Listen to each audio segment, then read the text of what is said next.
And good afternoon, everyone. On behalf of the TWC Office of Employer Initiatives, welcome to the Business and Industry EBSCO Forum.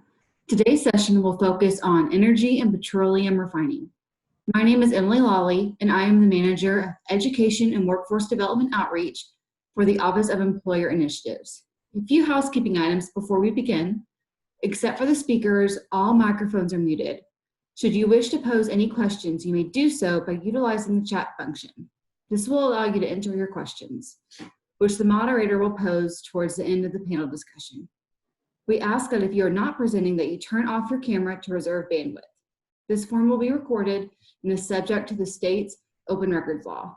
Our moderator today is Seth Green, and Commissioner Aaron Demerson will be joining us today, but he is running a few minutes late. So Seth just wanted you to let you know. Okay. Let's see. So good afternoon. Thank you for joining us this afternoon for the Office of Employer Initiatives Business and Industry Upskill Forum. This is the sixth and final webinar in our series, and this session will focus on energy and petroleum refining. I'm Seth Green with the Office of Employer Initiatives at Texas Workforce Commission. I handle outreach for the Skills Development Fund of the Dallas-Fort Worth Metroplex and surrounding area. Since Commissioner Demerson is going to be a little bit late with this, let's go ahead and jump straight into introductions for our panelists. And let's start off with Ron Nicholson.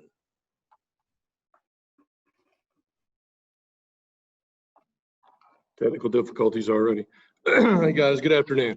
Ron Nicholson, I'm the President and CEO of ACS Renewable Energy, which is now part of RigUp. We're the largest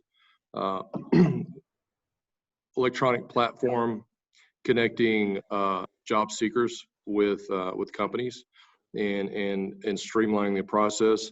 We're the largest installer of utility grade solar projects in the country, installing almost 4 gigawatts over the last 5 years. Awesome. And next, Tracy Herring. Yes, hello. My name is Tracy Herring. I am representing Dow, formerly known as Dow Chemical, but last year we went through both a divestiture and an acquisition at the same time, and so we are now the new Dow, and it is just Dow. I'm the global learning leader for Dow's engineering and maintenance function. So I lead all of the training globally for people that are hired in either at the technician level or the engineering level to do engineering or maintenance work in Dow. Awesome. Thank you very much. And next, Brooke Polk. Go ahead. Hi, good afternoon. I'm Brooke Polk. I work with the International Association of Drilling Contractors. I'm their Senior Director of Accreditation Operations. So I'm in charge of the accreditation division there. We work with industry around the world to design training programs and training curriculums, and then we accredit training centers throughout the industry to deliver that training. We sit on various government committees and make sure that we're advocating for the industry, not only from the training and curriculum side, but also from the regulatory side. So thanks for having me today. Yes, ma'am. And finally, Linda Head. Hello. I serve as a Senior Associate Vice Chancellor for External Employer Relations at Lone Star College in the Houston area. We are a college of over 90,000 students and have been in existence since 1973. And we offer a lot of workforce programs, whether it's customized training for incumbent workers, fast track certificates with industry credentials or associate degrees, and work very closely with Texas Workforce Commission in a number of projects. Thank you for having me today. Awesome. Thank you very much. And just a reminder again for some of the folks who come on a little bit later, if you're not a panelist, we'd ask that you turn off your camera to preserve bandwidth for everybody else so that we can make sure we have the panelists kind of front and center stage. We appreciate that. Okay, it doesn't look like we have Commissioner Demerson on yet. He had another event he had to attend kind of impromptu. So let's kind of jump into a couple questions right quick. Just first kind of employment related, because we have the energy sector, we have college, we have the oil field all online. So just what are some of the biggest skills gaps for new hires at the technician level in your fields? bear in mind we're talking about, for the Skills Development Fund and expanding skills. What are some of the biggest skills gaps for new hires at that level in your individual fields? And has COVID changed that assessment? Tracy, would you like to kind of lead off with this one? Sure, thank you. So in Dow, we have been under a major initiative the last few years to put a program in place called a comprehensive expertise index. And that's looking at every level of employee, whether they come in as a technician or whether they're an engineer when they hire into Dow. We do an assessment of their expertise, and then we take them on a journey, a learning journey, and they all start out, everybody starts out as a trainee, and then with the desire over the course of their career to progress up to expert level, okay? And so when we have our trainees, or even once they get past that basic training and they move into what we call like a learner phase of expertise index, there are some critical skills that we're looking for. And I'm going to probably state things a little bit differently maybe than the rest of my colleagues on the call, because I'm going to look at it from more of a holistic approach to make the employee whole from an expertise perspective. So we're looking for people to come with some basic process safety skills. Know the basics, of process safety. We'll teach you how we do process safety at Dow, but if you can come with those fundamental skills, that's great. We want, in the continuous improvement space, we're looking for people to come with basic troubleshooting skills. Okay, troubleshooting 101, process mapping, professional development skills like brainstorming skills. On the technical side, we're looking for basics like, understanding the equipment, understanding what a distillation column is, being able to have some basic process control strategies and process control troubleshooting skills, okay? Then we're looking for interpersonal effectiveness, things like listening skills, things about building relationships and doing networking. And last but not least, we're looking for some basic things like financial acumen, just knowing the very basics of what it means to work in how their work can contribute to a profitable bottom line. Okay, thanks. And Ron, would you like to go next from the kind of alternative sector? Sure. So we're also looking for a base skill set and understanding of, in our case, the construction industry, the understanding that these are large capital projects. The average project site that we have is over 3,000 acres. It'll employ about 1,000 people for a 6-month period. So the understanding that you're coming into an environment that's going to be outside. There's going to be weather issues in the Texas heat. There's always issues there. Our industry is relatively new in that utility grade solar has only been really at the level that we perform and support active for about 3 years. And so it's a new industry. We're always looking to bring people in and train them and move them up, whether it's through the electrical side as apprentice electricians and then electricians, or on the install side and move into operating and then field management. And so what we see is that maybe as a comparison to oil and gas, where it might take you 5 years to really move up into the industry, ours is such a new deal that within months people can really start to advance. Okay, thanks. And Brooke, how about the oil field? And especially, I think, considering especially in Texas, the big oil churn, so to speak, we had kind of in the Permian Basin, and now that's kind of gone, partly because of the market, mostly because of COVID. So, but what do you see as the skills gaps in the oil field? So I'll start with the technical side first. Okay. Some of the gaps that we see on the technical side, they haven't changed really much historically over time. One of the big things that we see in high school, you used to have a ton of programs where people could get their hands on equipment, and you had welding programs. We've seen those technical programs really phase out of high schools. It's just here recently that they're starting to come back in.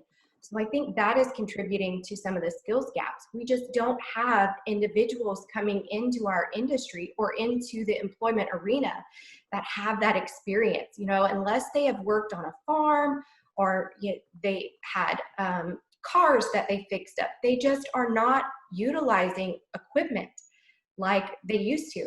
And so that's a big gap coming in. We have to make sure that they understand what equipment is, what it's used for, and the safety behind that equipment. They just don't have that hands-on experience that we used to see.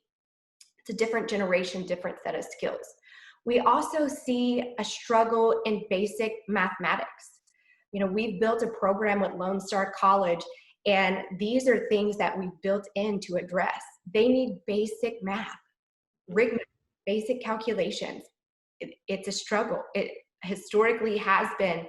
But I think it's so interesting. My dad grew up in oil and gas, and he was in the industry, and he can calculate things just off the top of his head because that's how they did it. But you don't see that anymore. So it's closing those gaps of how to work those calculations and what they mean and the impact that those basic calculations can have on operations. And from the CRM side, what we call the crew resource management side, unless you're getting people that have really good experience on teams, your military personnel typically do, people that played sports growing up do, but other than that, decision-making skills, leadership, situation awareness, those basic skills of working with a team and utilizing safety and looking out for each other, that's a big gap that we have to teach and ingrain as they develop with our companies in our industry. And I think you used to see that a lot more with generations that are now exiting out of our industry. So it's interesting to see we're reteaching some of these basic skills, but because of the shift in learning and the generational changes, those are the basic things to us that we're missing. Okay, awesome. And then Linda, I guess from kind of the other side, you're addressing training not for the company on the ground level, but kind of before or after in teamwork with the company. Can you kind of address training there, what you see as a need?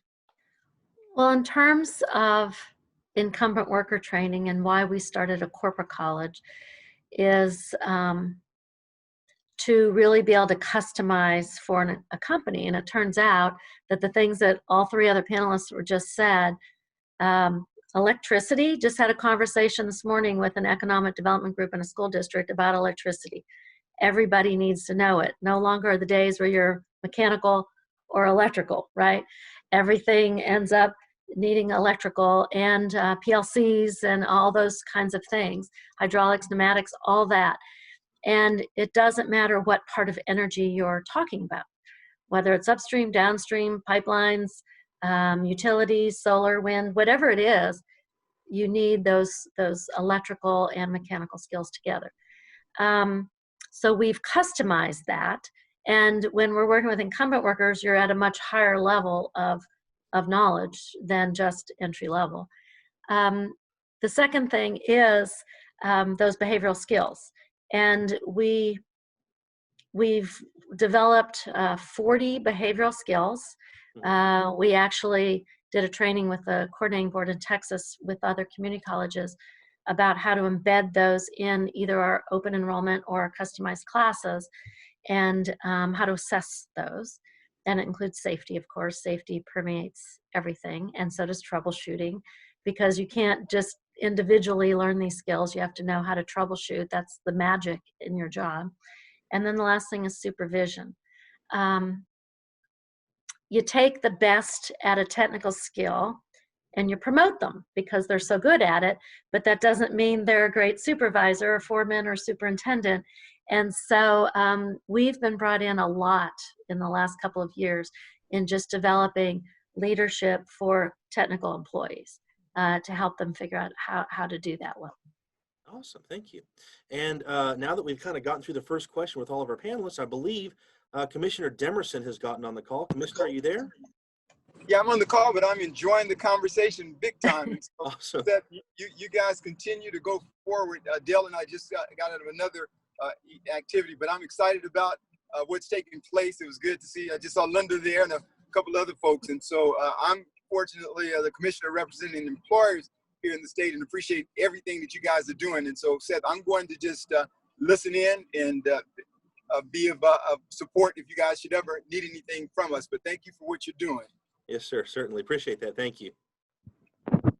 Okay. That was awesome. Thanks. Okay. So we're just kind of moving right along.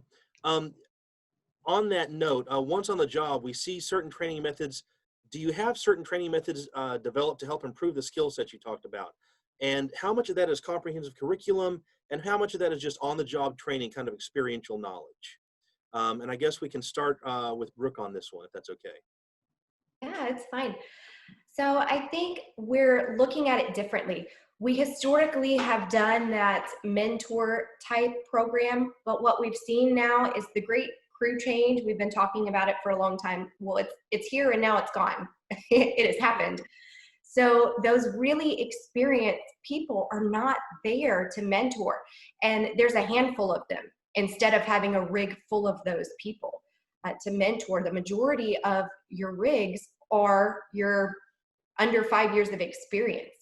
I believe there was one in West Texas where everybody's experience totaled 2 years. That's how much turnover is happening and all of the experience is exiting. So we realized we can no longer rely on just on-the-job training and shadowing. So what we're starting to do is build in exactly what Linda mentioned earlier. We're taking our technical programs and we're designing them with the human factors and human performance components to address those crew resource management skills and to integrate them. Because we've learned through our training and experience in doing that over the years, we historically would do, let's train them in technical first because we have to get them to work. But they're missing a big piece. They may know the technical, but without the crew resource management and human factors piece, the possibility for incident or injury or catastrophic event is still there, even if they have the technical skills. So we're starting to integrate the two, the technical side and the human factor side into our training. The program that we built with Lone Star College, we call it the Gateway Program. It does that. The content throughout focuses on safety, building a safety culture, and how to have those good crew resource management skills and human factors. So it's one and the same. You don't come on the rig with just the technical knowledge. You have to come with both pieces. So expectations of our companies that are hiring are different now. So they want to see that you have both pieces. And what we found, and Linda can kind of speak to this as well, we keep an eye on all of the students that come out of the program and go into the industry.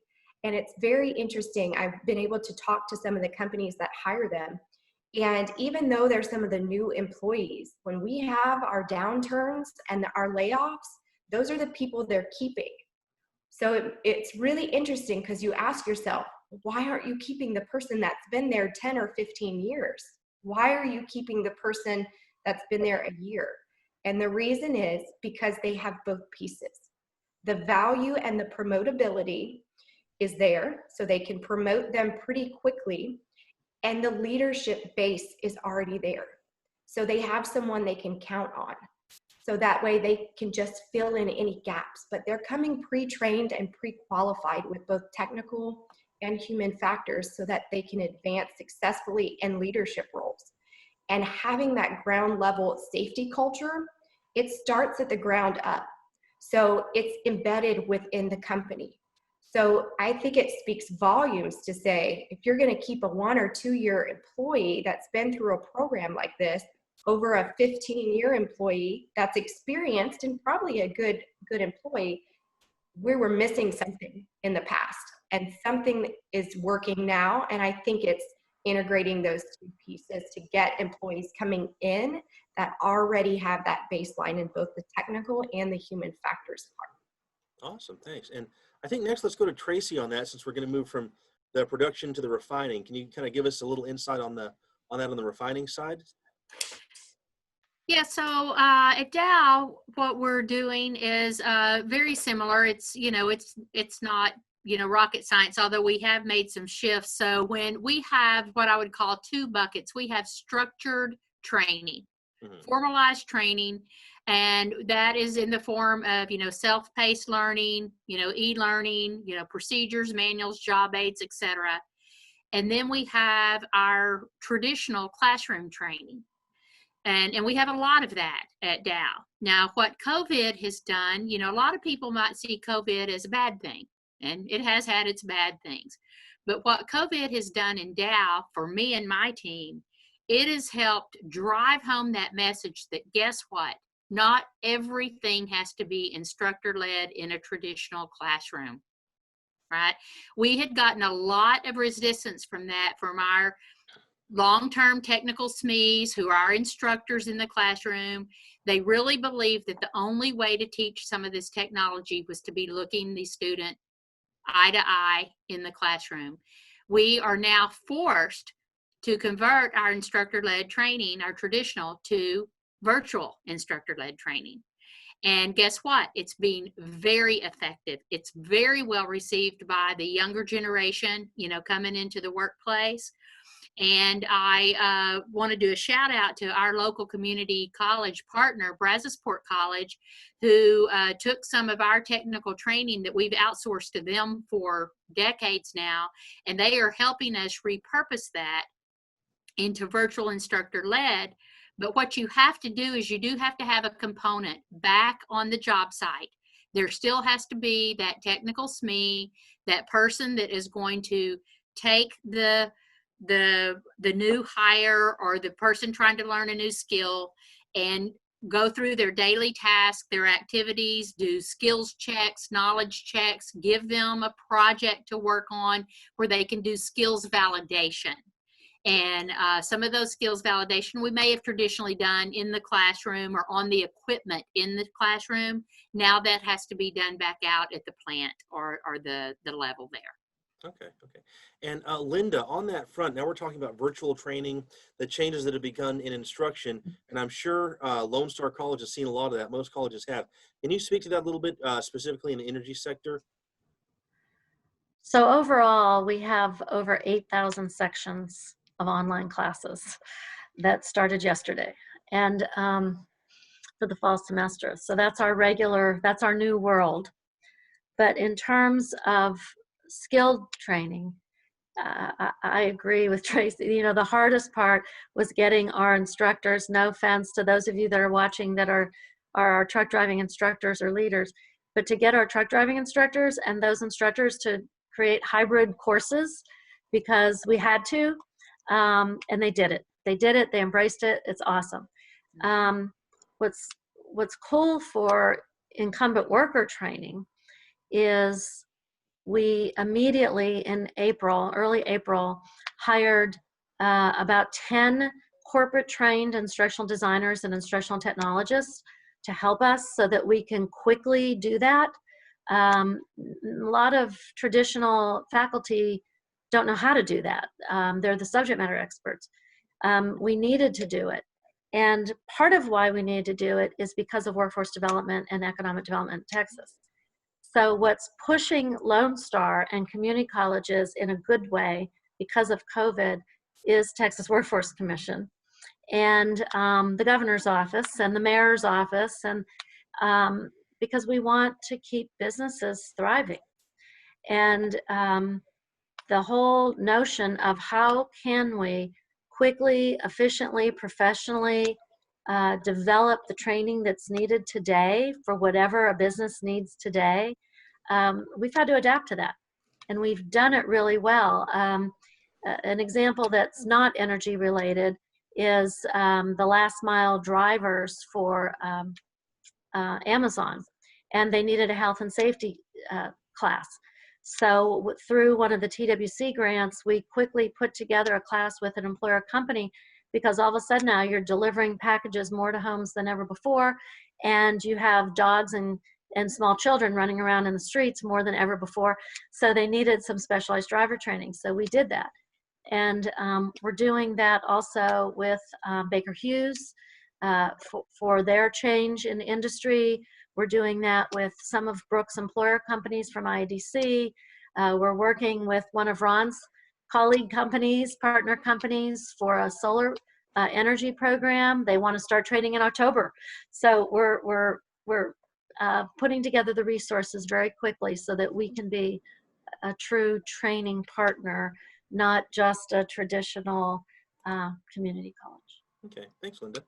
And Ron, last but not least on this front, specifically in the alternative energy sector. That was a mouthful, I apologize. Yeah. In alternative energy, where do you see the skills gaps and improving those skills gaps? Is that comprehensive curriculum or is that on-the-job training?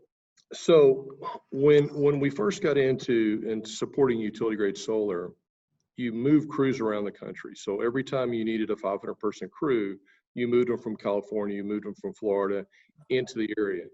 Now we're being asked by our client companies to partner with local resources, whether it's the Texas workforce, it's institutions like Linda's, to help provide at least 50%, if not 75%, on a local basis.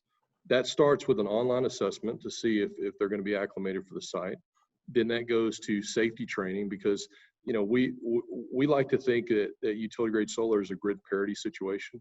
So we're supporting companies like Baker Hughes that will build anything that makes economic sense. And so when we're supporting companies at that level, safety is going to be the primary driver. So we're going through multiple safety courses before they ever step on site. We're requiring most individuals to have at least OSHA 10 certification. Once they're on site, we'll either assign those to individuals to the electrical side or the mechanical. And at that point, it kind of goes back into the mentorship program where they're on the job training. And then we for operators, we'll make sure they get certified and go into a career progression at that point. Okay, thank you. And let's kind of staying on that safety side. COVID, one of the big things we see with COVID is social distancing, just constant push for social distancing, which pushes into safety. And safety isn't the most visible part of the energy sector. You hear it all the time. How has COVID changed your tackling of safety training and safety practices out in the field? And Brooke, could you go ahead and start on this one for the oil field? Yes. So first I'll talk about training recertification. So when COVID hit, we all thought, this will last a week or two, right? So now we know that's not the case. But we were able to quickly move, because our industry is so used to working with advanced technology, we were able to move very quickly to virtual training environments that also incorporate cloud-based simulation. So within 2 weeks, we had our programs up and running, processes and procedures in place for those training, and how to qualify training centers to deliver via distance learning. We launched a Zoom platform that hosts our simulator that's run from the cloud-based simulations, and we have proctors that now zoom in to make sure that our training is being monitored, the assessment process is being monitored, and my IADC quality assurance team also has a schedule of classes and training that they pop into to observe via Zoom, that all the quality components are there. So we're really proud of that. Our industry was able to, within 2 weeks, get up and running and continue to have our people not only do their safety training, but their well control training, which on a rig is really important for safety. Awesome, thanks. And Ron, you just talked about this a little bit. Can you expand a little bit on safety training in light of COVID? Yeah, it's been one of the more challenging things we faced in a couple of years, in that the job sites still require hundreds of people that typically check in very early in the morning. So most of our job sites in the summer start at 5:30 or 6 in the morning. So you've got 1,000 people trying to check in. You've got temperature checks. You've got different clients that companies we support that want to check at the road before they get onto the job site. And safety's always been a serious thing on our job sites, but now there's absolutely zero tolerance. If there's a 6-foot distance required between individuals to work, and they break that, they could lose their job that day. They could lose their job immediately. And so there's just a zero tolerance. There's got to be an understanding, and just of the rules and regulations. It is interesting to see how wide of a variance there is between the way companies handle it. Some companies take it deadly serious, and other companies it's in the manual, but they don't enforce it. And so we've adjusted to, I think, pretty well to the new environment we find ourselves in. Okay, thank you. And Tracy, in the refining sector, what do you see? Not just training, but operationally too, like Ron addressed. What do you see as the differences in safety training and operations now in light of COVID? I think from a training perspective, was mentioned, both Brooke and Ron mentioned, it's just a renewed focus. Safety always will be the number one focus, in industry. So it's just like zero tolerance for, not taking your safety training seriously. We had a lot of training coordinators globally that were wanting to push due dates out for safety training because they're like, well, they can't get to the classroom, or they can't, demonstrate this particular thing, on the job because they're not going into the plant. And so we looked for alternative ways to satisfy those training requirements where we could, but where we couldn't, we actually came out with a mandate and said, do not push those due dates out. We need the data that shows that this many people globally are basically overdue for this type of training, so that we can use those numbers to either get management to understand we need to look for alternative delivery methods, right? Mm-hmm. Or to know when we do return to work, we've got a big backlog, that we're going to have to address. Okay. And so that's kind of how we're handling it now. The one thing I wanted to bring up that I thought was very curious is that at a couple of our sites, we had some pretty significant outbreaks of COVID-19. We were checking temperatures, going in and out of the plant, doing all the things you all know about. But every employee that was tested positive for COVID-19, we asked them some basic questions. And almost with an exception, they would say that they were practicing all of the social distancing and the safety practices that when they came to work, once they got through that gate. But they nearly all said that back in their personal life, in their private life, they weren't doing that. Okay.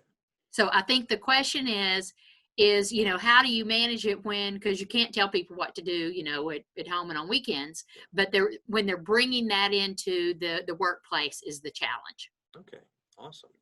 And Linda, last but not least to get on this, because you are the training, and not just in energy, but what have you seen as the differences in safety training needs, and how have you addressed those? So a long time ago, I had to take an OSHA class as part of my bachelor's degree. And when I took that OSHA class, it was rules and regulations. It was kind of like having your worst nightmare of having to memorize every battlefield of, the Revolutionary War or something, and the dates that go with it, not really understanding the strategies and the cool stuff about history, just memorizing. Safety training has changed and has to continue changing. It's health and safety. It's for your health. It's for the employee's health. And it's for your colleagues that you work with's health. And in things like chemical processing plants or places out in a huge construction solar plant or on a rig, it could be life and death. And it's not to overstate it. It's important. It's most important, right? And what Tracy said about people going to work and doing one thing and then going home and doing something else, we're being forced to live the same way in our personal lives that we live in our work lives, because it does. I work for a community college. I can't go into a grocery store without seeing someone in the community that knows that I work at Lone Star College. And so we're very aware of that, and we have to be careful about our personal lives and how it intersects in your business life. But in terms of safety, It has to be both. And the last thing I want to mention about it is apprenticeships. Apprenticeships are changing. And the term apprenticeship is, I don't know. I don't even know when apprenticeship started, in the 40s or something. And but apprenticeship is just modeling good behavior. And it started as modeling technical good behavior and good practices. And now it's also modeling safety practices. If we don't model them, people don't know that they're supposed to do them, and they forget. It's just something they memorize rather than something they do and that they're modeling. Okay. Next, I'd like to kind of move into skills transfer, because the energy industry is really cyclical, especially the petroleum industry. So I want you to think about right quick before we get into individuals, but here's the next question. What skill sets do you consider easily transferable from petroleum to alternative energy and back? And when people leave the petroleum industry because of downturns, where do you really see them going? Is it into alternative energy, or is it into a completely different sector? And I think, Ron, let's go ahead and start with you on this one. So we have successfully, excuse me, transferred probably 200 people at this point from oil and gas over the last year, and expect to do more. The people and the organizational skills that many of the industry professionals come with is key to them succeeding in any industry.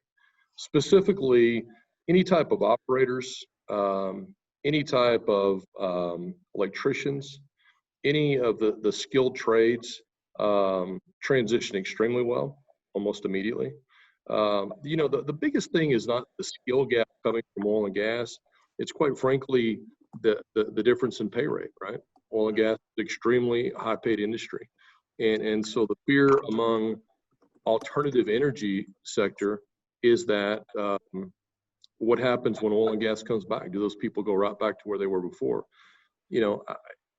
Remains to be seen, but they've done extremely well. We've had a couple that have advanced within a 6-month period back to the levels they were at from a compensation perspective. And so I would say just the organizational skills probably become the basis. Okay. And Brooke, what do you see on that front? Do you see, especially, at the end of the cycles, do you see petroleum workers moving into alternative energy and coming back? Do you see them moving into other industries and coming back? What does the petroleum industry really see there? What we typically see is they either stay in oil and gas and just take a different career path within oil and gas, or they will go to a different industry altogether that's not as cyclical. Because there are so many skills that are transferable, they're really marketable for a lot of industries. Technical skills, such as their mechanical skills, their electrical skills. And because we're embedding safety in them at every turn, there's not an industry out there that says, I don't want to hire someone that has a safety mindset. So right away, they're valuable candidates because they understand the importance of safety and crew resource management and how to look out for others, and they have those leadership components. But I always like to use an example. I always say, practice what you preach. So I have a young lady that I've actually hired, and she's been with me for 5 years now. And she went through the Roustabout program at Lone Star College. Okay. She did the hands-on training and everything, but because their skills are so transferable, she was hired on in our document control division. And she's been promoted and advanced into instructional design now. So having just the background and understanding what our industry is about, the training that's important to our people and to the companies that hire you, has elevated her career in a path that she never anticipated by taking a Roustabout program. So we see a lot of that. We see pathways opening up beyond being on the rig floor into office-based personnel, HR, operations, training and development. For the most part, if they leave the industry, the majority of them either retire and don't come back. But what we're seeing is smart employees that know our industry is cyclical and they are planning in advance for the downturn, and then they plan to come back when the industry picks back up.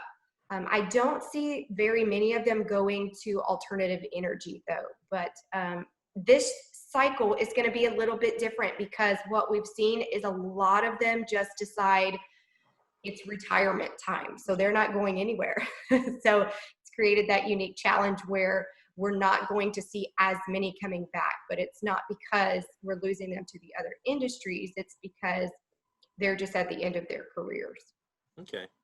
And Tracy, moving kind of from the, again, production to refining side, what do you see happening to your employees during petroleum downturns? Are you pulling in people from the production side? Are you letting people go from yours, and where are they going? What do you see happening there? Yeah, so Dow's employee model is probably not unlike a lot of others, where we use a large number of what we call contingent staff. So these are people that we bring in as contractors to fulfill what would normally be filled as a Dow role, but they're kind of like our variable workforce, for lack of a better word. And so, unfortunately, what I've seen over the last 6 months or so, Dow was always about, I'd say, 60-40 Dow directs in my organization at Dow, as opposed to, and then the 40% were contractors or contingent staff. Well, guess what? Those are the first to go. So we have sadly let a lot of those very skilled, very experienced workers go back out into the workforce. If I'm lucky, some of them show up at the local community college as instructors for our technology classes that we outsource to the community colleges, or they show up to help be subject matter experts, through our suppliers to help us in other ways. But we are seeing an exodus, kind of a forced exodus because of the economic downturn. Okay, awesome. And Linda, digesting all that, from the industry side, what do you see as training for people who are leaving the petroleum sector, people who want to go back in, people who want to move into alternative energy? What do you see as training on that front? You're muted, Linda. Sorry. The average age at Lone Star College is 23 years old, and the average age in our workforce programs is 27 years old. So we're getting people that never went to college or went to college before and are wanting to get retrained coming through. We've had a concerted, focused effort in creating in the credit degree programs these level 1 certificates, and it's really come out of our work with employers and our customized training. Whether you're an HVAC technician, an automotive technician, a floor hand roustabout, you're in manufacturing, you have the technical math, the motors, the electrical, PLCs, hydraulics, pneumatics, all those core skills. So as industries go up and down and employers buy other companies, you still have a good entry-level job. And then in the higher end, really the best way for us to help the community is industry certifications. It's harder in energy to find the industry certifications. IT, Novell networking started in the early 90s, and we have Cisco and Microsoft and Amazon Web Services and all that. It's a lot easier for an individual to attach a certification in addition to their work experience than it is in energy. But we are trying to find those and at least fine-tune our incumbent worker training, and then some advanced certifications in certain skill areas. But it is harder until someone comes up with the IADC has accreditations and certifications based on what the technical stuff required in the industry. So you have well sharp and 3 or 4 or 5 levels of it. And you have rig pass. You have these things that you have to have. Everyone knows about OSHA 10, OSHA 30. those kinds of things. But we probably could be looking at some other certifications to add to this industry. It would help those people that are unemployed to add some other credential to their resume. Okay.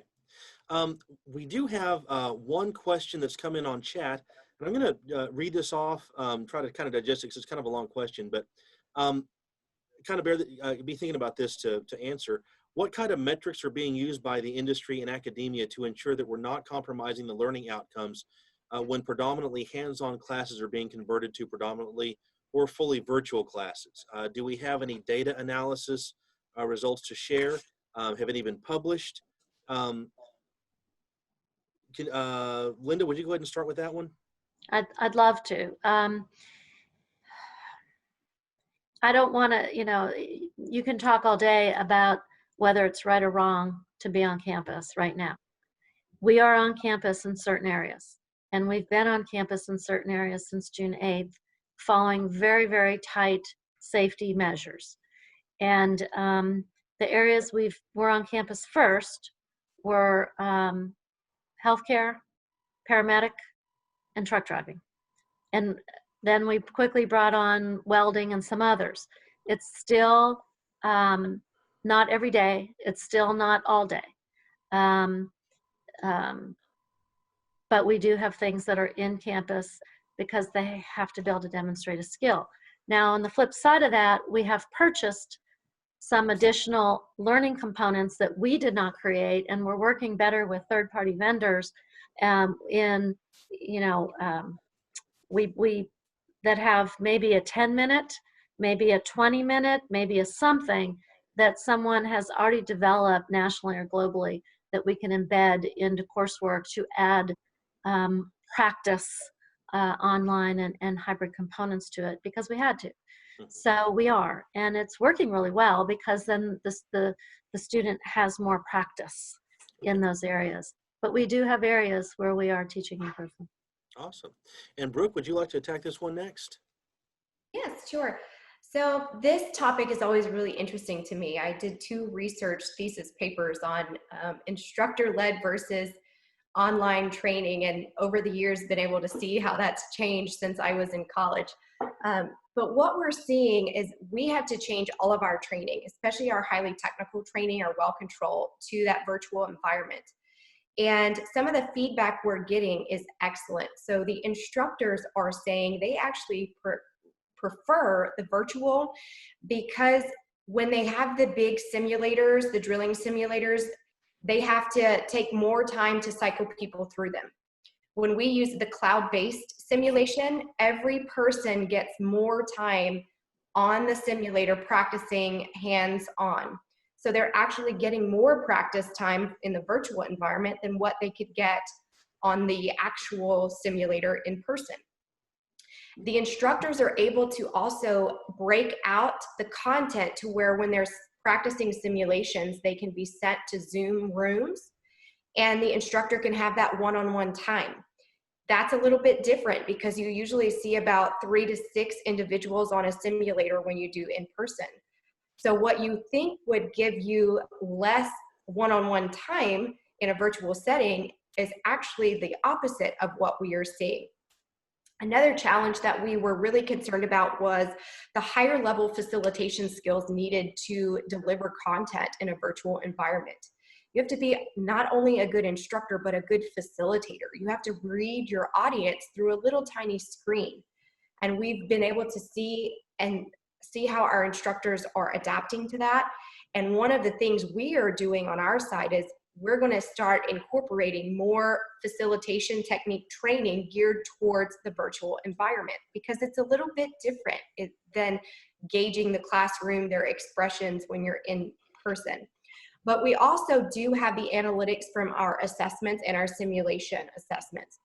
So what we saw when we first launched is the knowledge exam, which is an online exam. It's about 3,000 questions that are randomly generated, and it's a proctored exam. We saw about a 2 to 3% decrease in the first 2 weeks in the scores and the passing rates. And I think some of that is just getting used to the environment.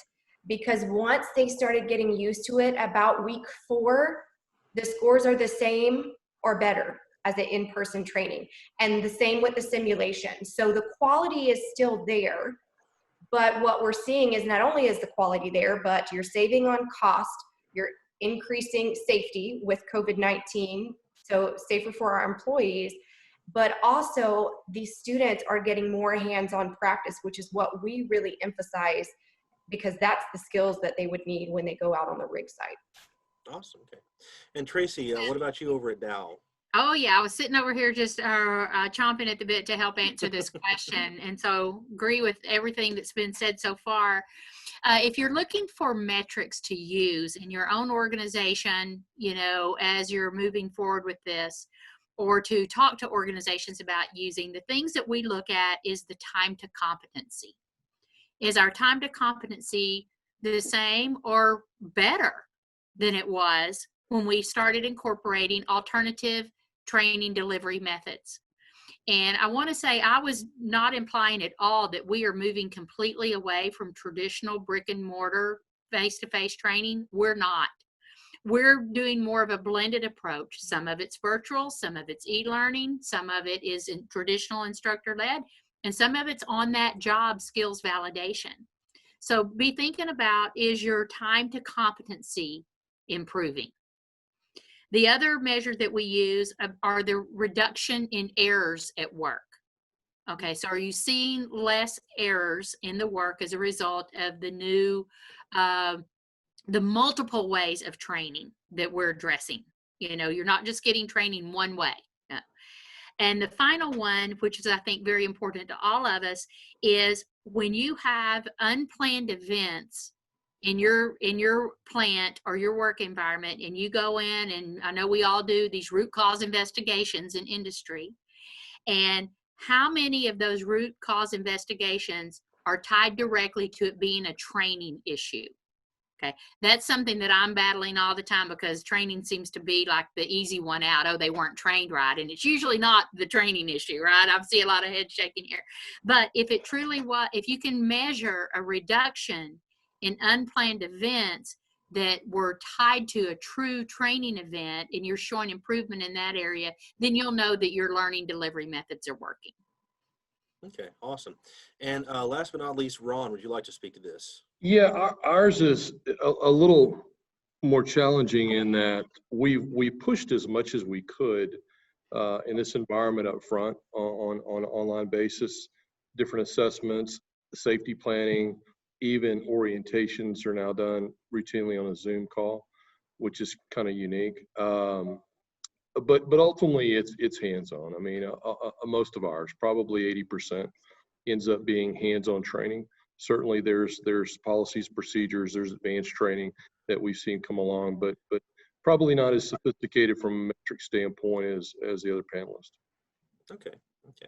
One more quick question. This one is directed directly at Tracy, and then we're going to have to move into to our closing because we're kind of short on time. But Tracy, can you speak to the value of VILT when working in a multinational company? Yes, and so this is a question, like when I have those few instructors that, you know, are kind of saying, look, the only way to teach this is through this method. They have to be in the classroom. I have to look at them eye and eye. They have to touch that equipment. Okay. I often come back and say, okay, but what if they're never going to get that experience? You know, we've got people all over the world, you know, 60,000 employees from China to, you know, Latin America to, you know, Turkey to, you know, the Middle East, you know, and so it's real easy to get to a face-to-face class if you're on the U.S. Gulf Coast. Mm-hmm. I can send you to a million classes, right? But if you're over in one of those remote locations, you're never going to get permission to travel. I'm never going to get to send an instructor out to teach you because we don't have critical mass in any of those locations. We have to look for other methods. And that's the value of this virtual instructor-led training, or even the e-learning, or this blended learning approach that we're trying to drive culturally in these companies. And again, like I said, this new generation that's graduating, Linda talked to it, it's no big deal to them. They're used to learning this way. It's more like my generation that did do all of our formal education in a classroom, that, getting us to think outside of the possibility and learn the new technologies that are out there. Awesome. Thank you. Well, Tracy started, and I guess Tracy's ended. We are about 5 minutes away from time. And now I'd like to open it up to our interim director of the Office of Employer Initiatives, Dale Robertson, for his closing remarks. With my thanks to all of our panelists, Linda Head from Lone Star College, Brooke Polk from IADC. I'm wearing my IADC tie here. Linda Herring from Dow, and Ron Nicholson from Rig Up. Thank you all. Thank you, Seth. And thank you to our panelists, Brooke, Ron, Tracy, and of course, Linda, and for Commissioner Demerson for joining us. Just like you guys in the energy sector, petroleum refining, we have learned to be resilient and be flexible in what we're doing. And so today is a perfect example. We had one of our team members whose mother passed away, so we had a service for her this afternoon. And so I'm sitting in the parking lot, but I've been enjoying the conversation. I think it's been great. Commissioner Demerson mentioned in his remarks and in his chat that he thought, what an awesome panel, and I couldn't agree with him more. As I said, it was very fitting that we close with energy and petroleum refining, and we also, because I can think of no other sector in Texas that has weathered all kinds of storms and situations. And Linda is shaking her head because she knows we've worked with all of you in one capacity or the other through training programs and have to deal with uncertainty in certain times, but you've always come back really strong. So the fact that we can end this 6th series dealing with energy and petroleum refining and having such a distinguished panel to give your thoughts and your insights. So again, thank you very much for that. To our audience, we have colleges on board, we have economic development entities, we have workforce boards who are participating, and other staff at TWC here who, and some business people as well, who have joined us for these series that we've had over the summer. Just, we wanted to be able to share, what are some of the innovative practices going on, because even in light of COVID, even in light of our economy as it's going, we still continue to thrive as a particularly the state. We're seeing more companies indicating interest in, we're seeing companies in Texas where companies in training and going in this virtual manner has been probably, as I think Brooke referenced and Tracy referenced, you can reach so many more people. I mean, typically we would have a session like this and try to get everybody together in a room, and yet we've been able to do 6 sessions virtually. Potentially, I think our average audience was around 80-something folks all together, each of these we've had. So again, thank you. Behind the scenes on this is Thomas Walker, Dolores Stacy, Mural Borders, Seth Green, Christina DeWitty, because you guys in the Houston area know Christina, as well as Julia Mercado, who's assisted in this whole setup and recording all of these. So I think my time is certainly coming to an end. I can't thank you so much again for being here today, and I look forward to working with you guys in the coming year and years ahead with this Office of Employer Initiatives and the Texas Workforce Commission. So please, as you have so graciously given us of your time, reach out to us if you ever need anything from Texas Workforce Commission, and we can assist you in any way we can. Again, thanks all of you for your time. Seth, I'm going to kick it back to you. Okay. Thank you all for coming today. I know at least 3 of our panelists are down in Houston. 1 of us could not make it because of the hurricane. 2 of us at least are going to evacuate. So keep them all in your thoughts and prayers. You all stay safe, and everybody else, thank you for joining us today. Have a wonderful day. Take care. Thank you.